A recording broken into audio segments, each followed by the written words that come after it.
ചേച്ചി ചേച്ചി ആരും ഇല്ലയോ? വല്ല ജോലി ഉണ്ട് ചേച്ചി. ഞാൻ ഒരുപാട് വീടുകളിൽ കയറി ഇറങ്ങി വരുവേച്ചി. ഒരു ജോലിക്ക് എന്തെങ്കിലും ഒരു ജോലി തന്നാൽ മതി ചേച്ചി. ഞാൻ എല്ലാ ജോലിയും ചെയ്യും. ആരാമ്മേ? ഓ, ജോലി എങ്ങാണ്ട് അന്വേഷിച്ച് വന്നതാ. എന്തെങ്കിലും ജോലി ഉണ്ടോ? നിനക്കെന്താ വേണം? നീ നിന്റെ കാര്യം നോക്കിപ്പോ. നീ ഇവിടെ ഉണ്ടല്ലോ. പ്രത്യേകിച്ച് ഇനി ജോലിക്കാരുടെ ആവശ്യം എന്തുവാ? നിനക്ക് അയ്യൊന്ന് ജോലിയല്ലേ ഉള്ളു ഇവിടെ. ചേച്ചി ജോലിയൊന്നും ഇല്ലെങ്കിൽ എന്തെങ്കിലും തുണിയെങ്കിലും തരാം. 2 പെൺകുഞ്ഞുങ്ങളാണ് എനിക്കുള്ളത്. ഇട്ട് മാറാൻ ഒരു തുണിയില്ല അവർക്ക്. എന്തെങ്കിലും ഒരു തുണിയെങ്കിലും തരുമോ ചേച്ചി? വസ്ത്രങ്ങളൊന്നും ഇല്ല ഇവിടെ. ഒരു തുണി ഇരിപ്പില്ല ചേച്ചി. അമ്മ ഇങ്ങോട്ടൊന്ന് വന്നേ. അമ്മ കൊറേ തുണി കത്തിക്കാൻ വെച്ചിട്ടില്ലേ? അതെടുത്ത് അവർക്ക് കൊടുക്കാം. എന്തായാലും അമ്മ കത്തിച്ചു കളയാൻ വെച്ചേക്കുന്ന തുണിയല്ലോ അത്. നിനക്ക് എന്തോ അവരോട് ഇത്ര സിമ്പതി?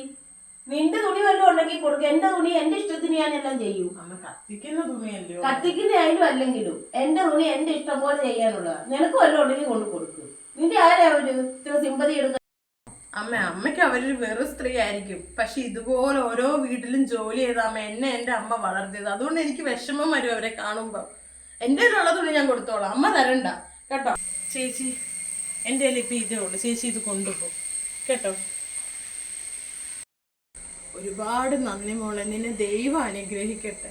നിനക്കെങ്കിലും എൻ്റെ ഒരു വേദന മനസ്സിലായല്ലോ മോളെ. നിന്റെ കാല് വേണം ഞാൻ പിടിക്കാൻ മോളെ. എൻ്റെ പെൺകുഞ്ഞിന് വേണ്ടി ഒരു തുണി നീ തന്നില്ലയോ?